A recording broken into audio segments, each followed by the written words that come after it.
in a kitchen where capes and spatulas collided.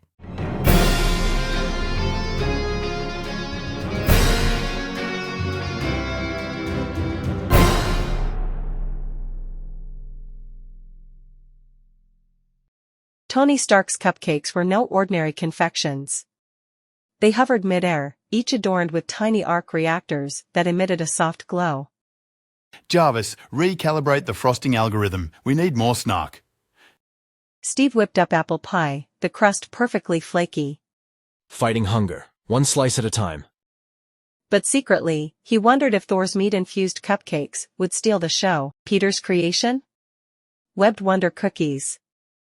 They clung to the plate like they'd been spun by an arachnid. With great baking skills comes great responsibility and sticky fingers. Hope's mini cupcakes were a marvel.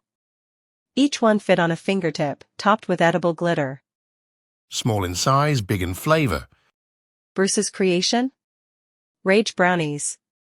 They were green, naturally. Hulk bake, Hulk eat, Hulk maybe share?